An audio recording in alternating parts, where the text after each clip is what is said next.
beleza que há em ti. Tu és para mim mais que tudo aqui.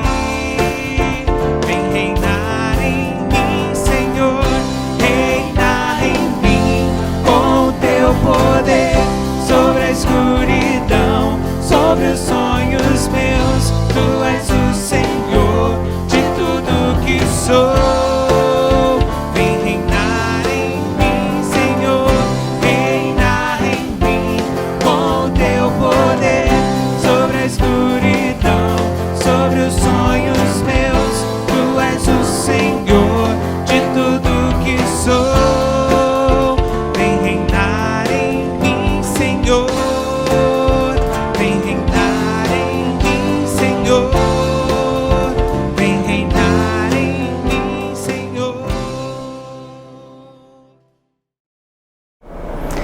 Boa noite, meus irmãos, graça e a paz do nosso Senhor Jesus Cristo.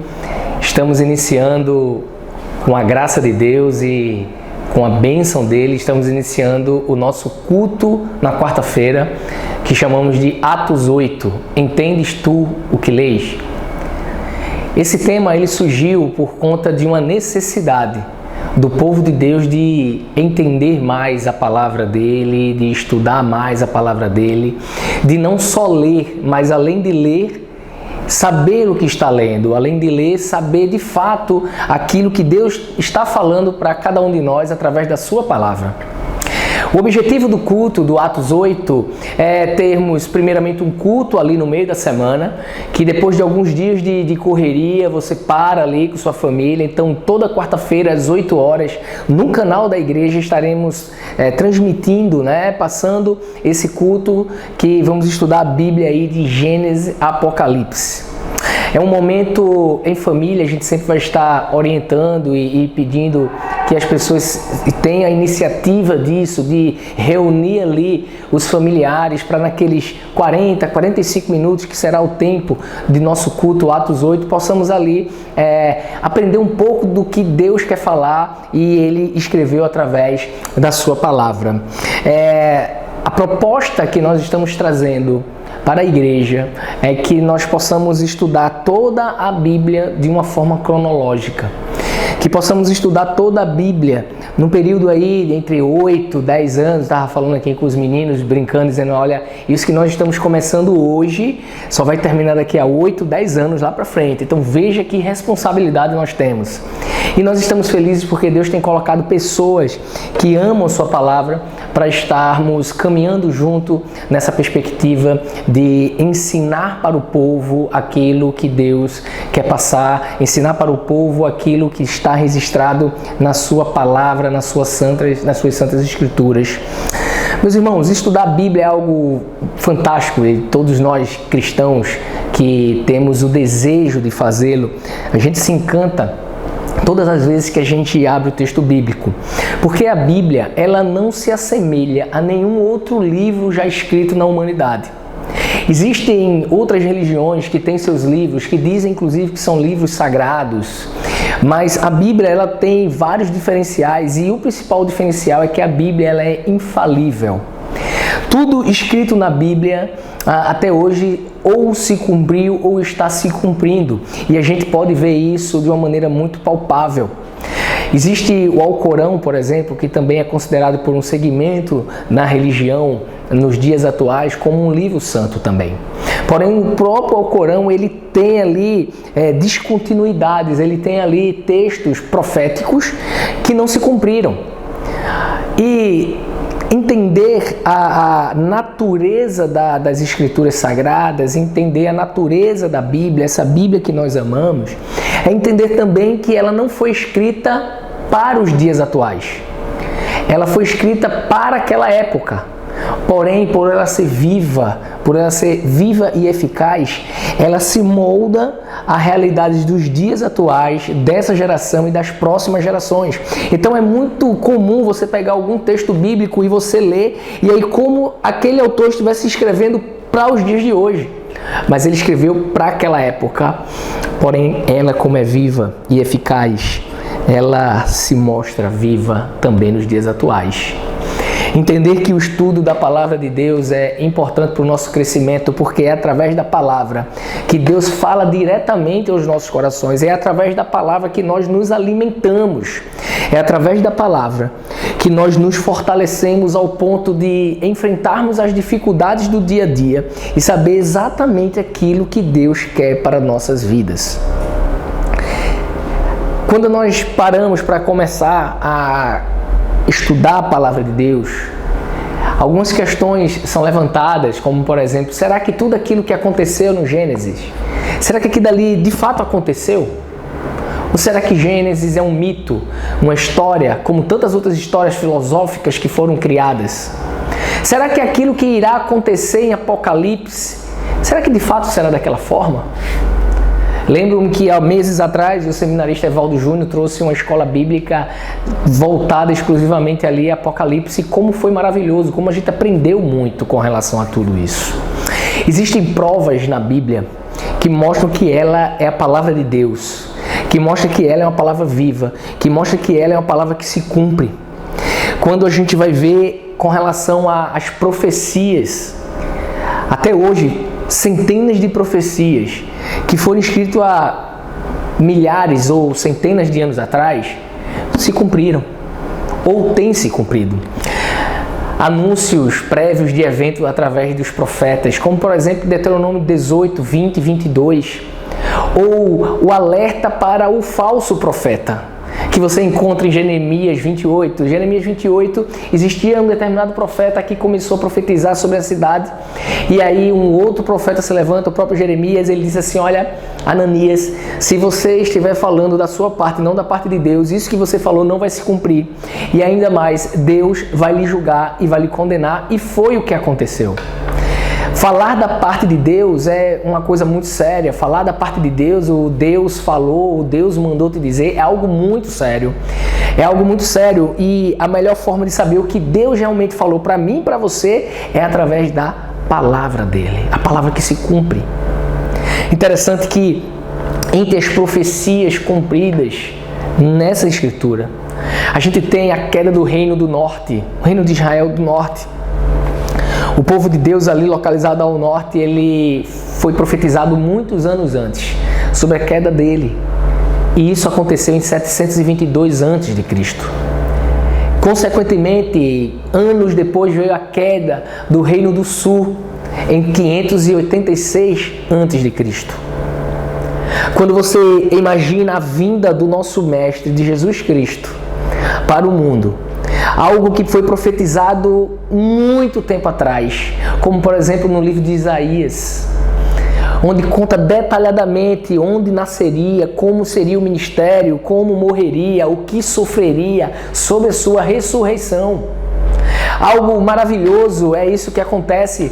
Um dos textos proféticos assim que eu acho mais impressionante é o que se encontra em 1 Reis 13, onde fala que a idolatria de um rei, Jeroboão, seria aniquilada, essa idolatria um dia, porque ele estava trazendo essa questão de idolatria para o povo de Deus.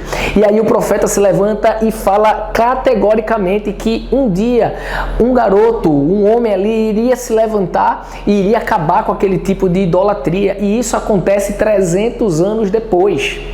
300 anos depois, essa idolatria acaba, e você consegue ver isso também em 2 Reis, capítulo 22. Meus irmãos, as profecias são exemplos claros de que a Bíblia é a palavra de Deus. Ela não se torna a palavra de Deus, como algumas teologias liberais vêm ensinando.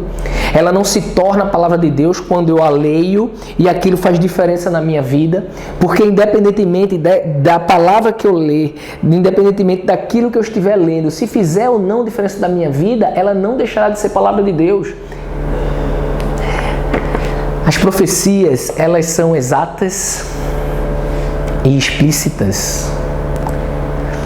Vai da primeira promessa ali em Gênesis 3,15, onde encontra-se o proto-evangelho, onde depois da queda do homem, Deus ele diz que ali surgirá da mulher alguém que esmagará a cabeça da serpente. Essa grande profecia que trouxe a nossa salvação. Interessante que em Gênesis 15, 13 e 16, a promessa sobre a vida de Abraão. É interessante porque uma grande nação iria surgir através de um homem já com muita idade e com a sua mulher estéril. E a palavra de Deus se cumpriu.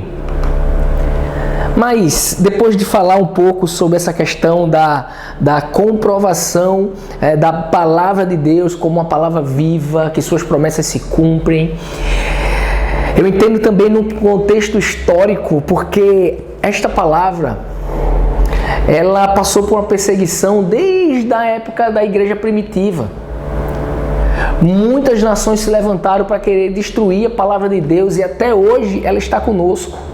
Nós temos a oportunidade de termos na nossa casa várias palavras de Deus com várias linguagens. Hoje em dia até no celular, no tablet. A palavra de Deus, pelo contrário, foi perseguida, ela não acabou, ela multiplicou. E isso é maravilhoso porque tudo isso é através do poder de Deus preservando a sua palavra. Meus irmãos, quando passamos para estudar e nos colocamos à disposição de estudar a palavra de Deus, é entender que essa palavra que um dia tocou no coração de tantas pessoas no passado, tem tocado no meu e no seu coração. E nós somos os responsáveis de colocar essa palavra dentro do nosso coração. E somos os responsáveis de levarmos essa palavra até a próxima geração. A próxima geração de discípulos, a próxima geração de cristãos, a próxima geração de líderes, de pastores, de missionários, eles ouvirão a palavra através de mim e de você. É através de mim e de você que essa palavra aqui, ela se fará viva, eficaz. É através de mim e de você que essa palavra aqui ganhará ainda mais os 4 cantos do mundo. É por isso que nós temos essa proposta de estudarmos a Bíblia toda no nosso culto, Atos 8. Porque não é só pregar, é explicar, é dizer alguns detalhes. É lógico que nós não teremos condições de estudar versículo por versículo, porque aí seria um trabalho de muitos anos. Mas o quanto nós podemos ali estudar os capítulos e passar aquilo que Deus tem colocado no nosso coração de uma maneira mais acadêmica, devocional, nós queremos fazer. Bom, vamos começar. Primeiramente, a gente entende que nós vamos começar pelo começo, lógico, né? Por Gênesis. Então, começando por Gênesis ali no Antigo Testamento, não é muito correto chamar um Velho Testamento, ele é correto chamar de o Antigo Testamento. E o Antigo Testamento, ele é repleto de detalhes. Primeiro, a escrita. A escrita do Antigo Testamento, ela foi, em sua maioria, grande maioria, no hebraico e em pequenos textos ali no aramaico. Então é correto afirmar que cerca de 90% do Antigo Testamento ele foi escrito nessa língua semítica chamada hebraico. Quando a gente vai estudar o Antigo Testamento, não só a questão da língua, mas também a questão dos povos. Não existia só o povo de Israel, a gente vai ver aqui nos próximos meses a questão do surgimento do povo de Israel, mas também outros povos surgiram por conta do pecado e tudo que a gente alguns já conhecem e vamos ver de uma maneira mais aprofundada.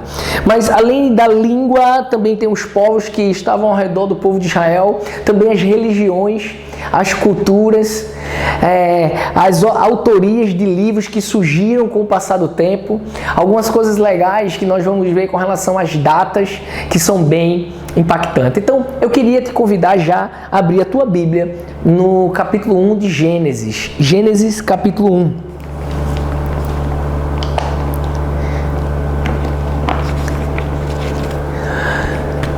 Quando nós vamos estudar o Antigo Testamento e começando por Gênesis, temos que entender algo. Gênesis ele faz parte de um bloco de livros chamado Pentateuco, que são os 5 primeiros livros da Bíblia. A reunião desses livros, ele é também conhecido como Torá, então é muito comum você ser perguntado nos corredores da igreja ou através de alguma mensagem: pastor, Pentateuco e Torá é a mesma coisa, são coisas diferentes? É a mesma coisa, apenas que a Torá ela é conhecida, Torá, a tradução dela é lei, ou mais parecido com instrução. Então, os 5 primeiros livros da Bíblia, que é o Pentateuco, é conhecido como Torá porque traz ali várias instruções de Deus para o seu povo.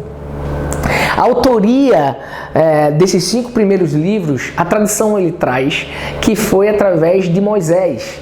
Moisés, que abriu o Mar Vermelho, está ligado a ele a autoria desses 5 primeiros livros. Existem algumas dificuldades que alguns teólogos, hoje bem menos, mas trouxeram com relação à autoria desses 5 primeiros livros. Algumas dificuldades de linkar esses livros ao Moisés. Por quê? Porque primeiro Moisés ele usa praticamente em todo o contexto a terceira pessoa, ele sempre fala ele, o Moisés e tudo.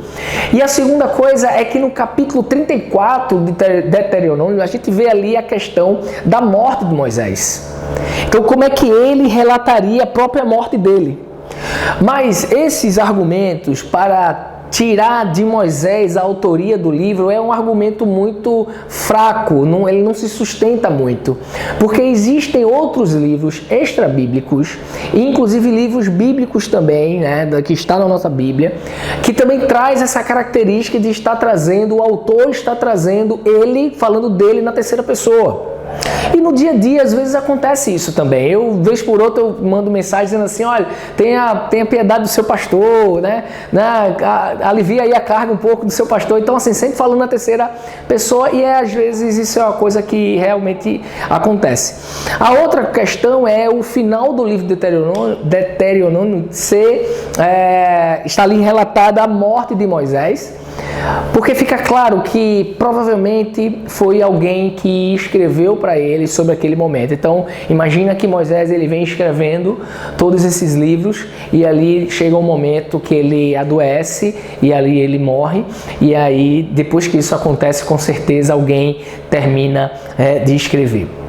Meus irmãos, nós da igreja cristã, principalmente da igreja primitiva e com o passar dos séculos, nós afirmamos categoricamente de que, de fato, foi Moisés que escreveu esse livro. O propósito do Pentateuco é que o povo entendesse que Deus que criou os céus e a terra e o ser humano, e sustenta esse ser humano e também todo o cosmos, todo o mundo, ele tem algumas orientações para o seu povo. E quando a gente aprende com relação a isso, a gente aprende que o nosso Deus é um Deus que se relaciona com o povo desde o começo. E um Deus que se relaciona com o povo colocando limites para ele. Então Deus ele deixa o povo livre para escolher entre o bem e o mal, o que fazer e o que não fazer, o que seguir e o que não seguir, mas ele é um Deus que ele coloca os limites ali para a raça humana. O livro de Gênesis, esse nome Gênesis é um nome grego que quer dizer começo.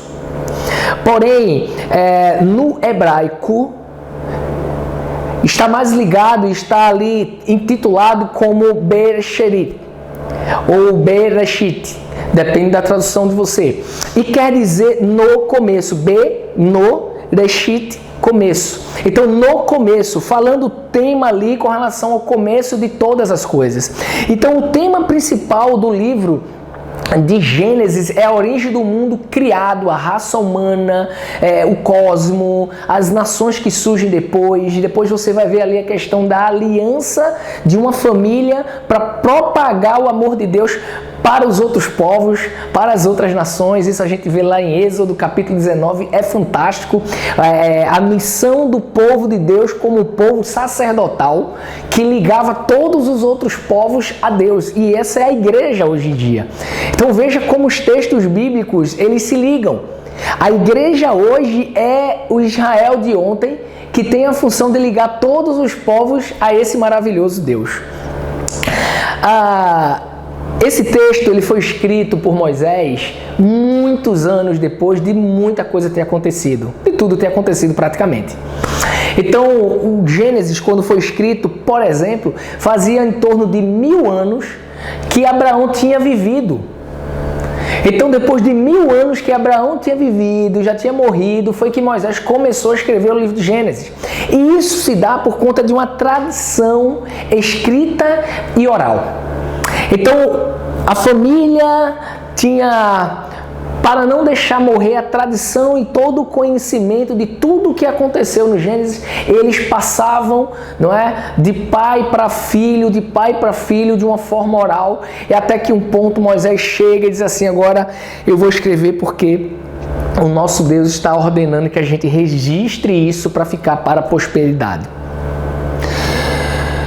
Meus irmãos, inicialmente, no versículo 1 do capítulo 1,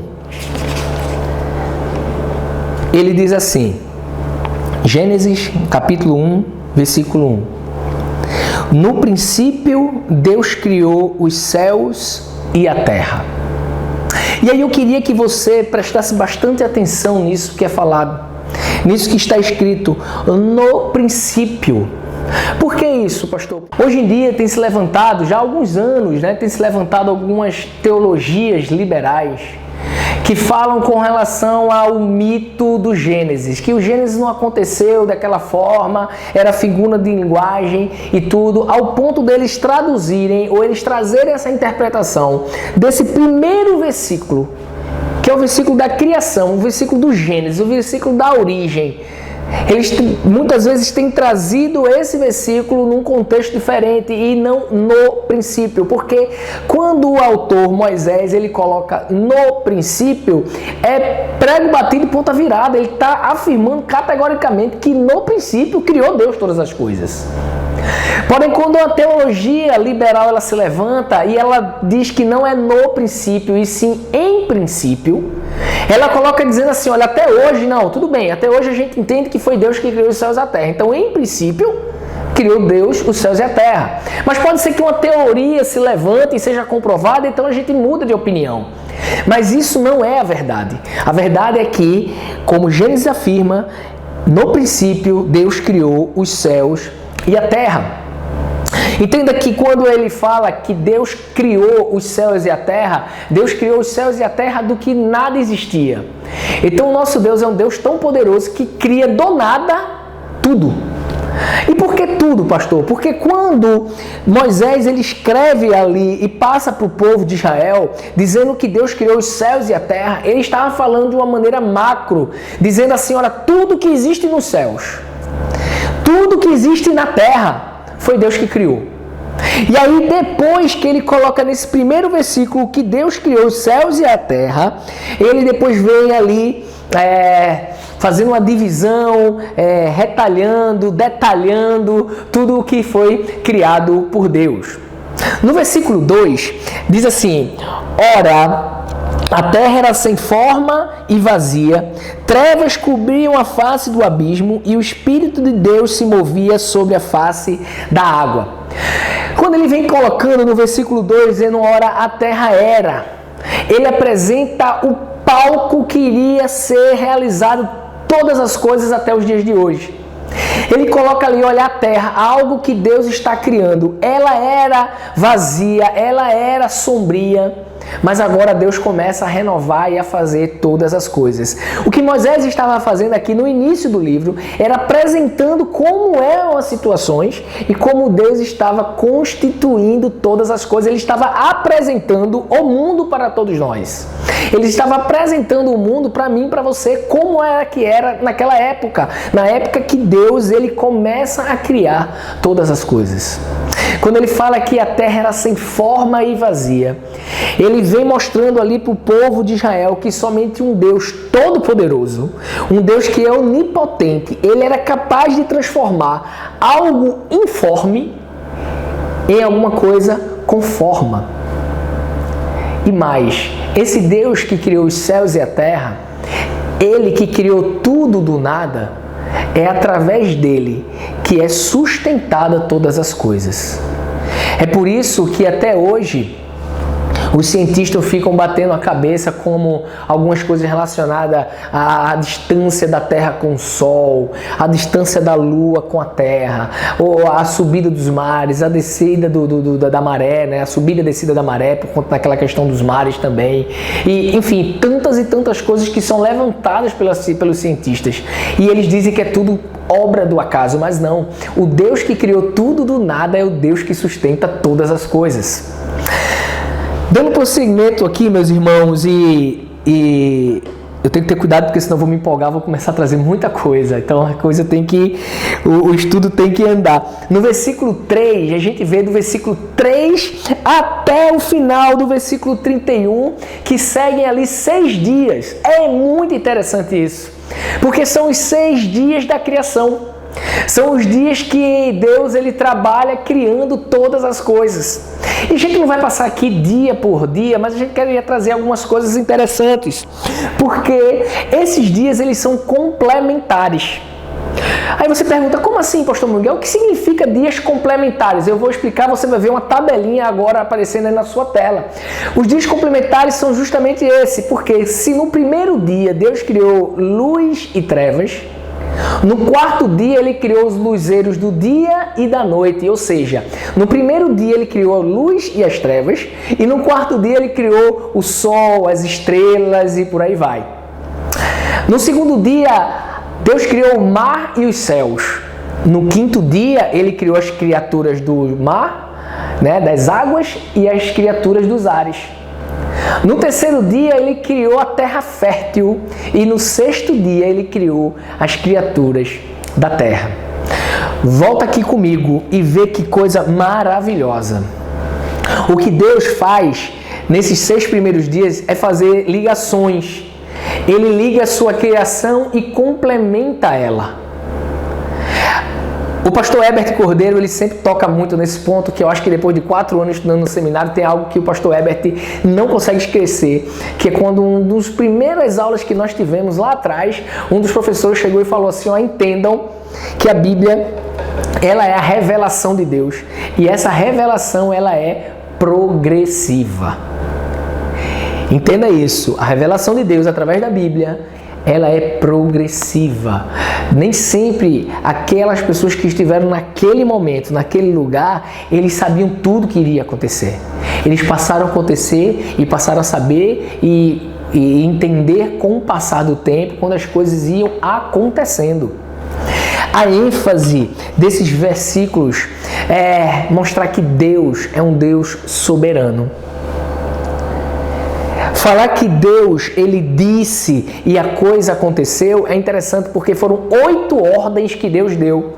Ele deu a ordem que haja luz, ele deu a ordem que cobrisse a terra de vegetação no terceiro dia. No quarto dia ele deu a ordem com relação aos luminares, como a gente falou aqui. Então Deus ele vem dando ordens. Isso mostra categoricamente que nosso mundo ele não surgiu do acaso, foi algo ordenado. O fato de Deus dar uma ordem para que algo surgisse faz com que quando nós estudemos o nosso mundo, a gente vê que o nosso mundo é um mundo ordenado. Não existe um caos na presença de Deus. Deus ele não se pega de surpresa por nada. Tudo existe uma ordem. E meus irmãos, desde o início mostra que Deus, o nosso maravilhoso Deus, é um Deus criador. Ele cria tudo do nada. E aí você deve estar pensando na sua vida, porque na sua vida você deve estar dizendo assim, olha, eu não sinto paz, mas o Deus que criou tudo do nada pode criar uma paz que transborda o seu coração. Você deve estar dizendo assim, olha, eu não tenho esperança, mas o nosso Deus que criou tudo do nada, ele pode colocar esperança no teu coração. Você pode estar dizendo, eu não estou vendo a cura, eu não creio nem em mim mesmo, mas Deus ele pode fazer todas essas coisas, porque ele criou tudo do nada.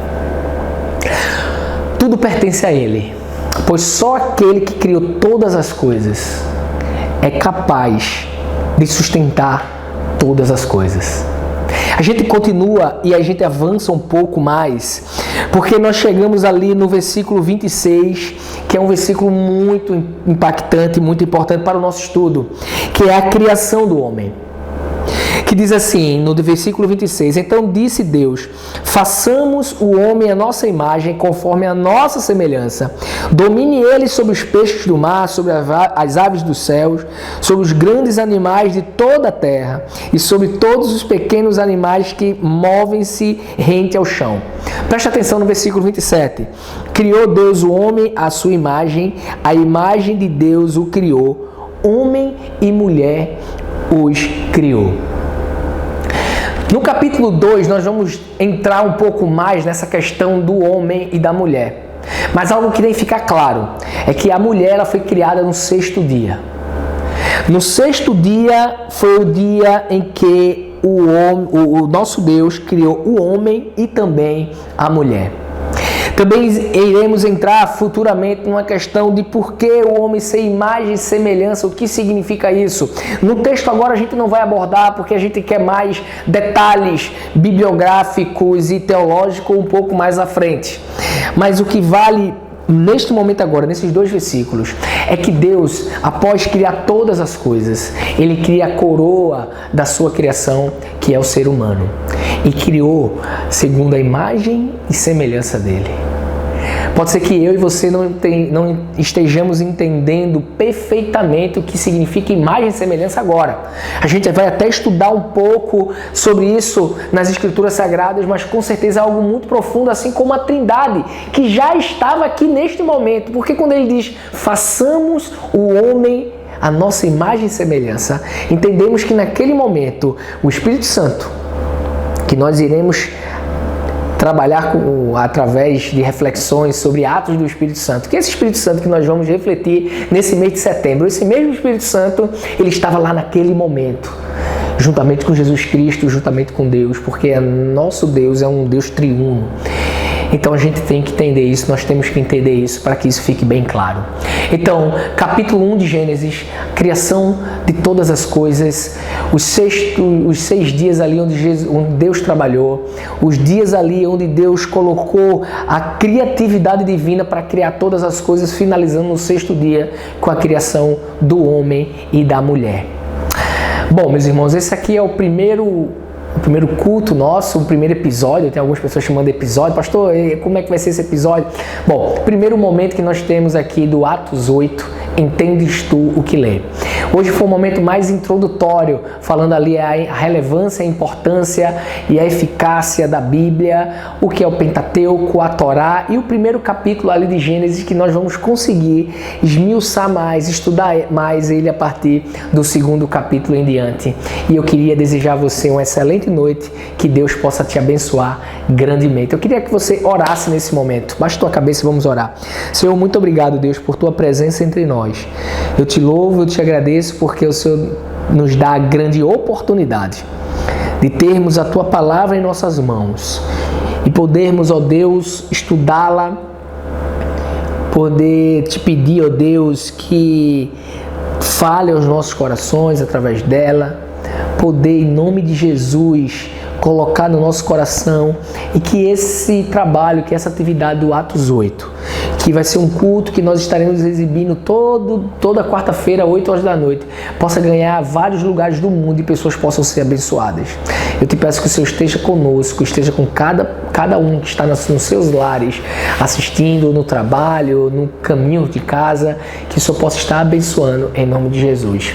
Fica com Deus e Deus te abençoe.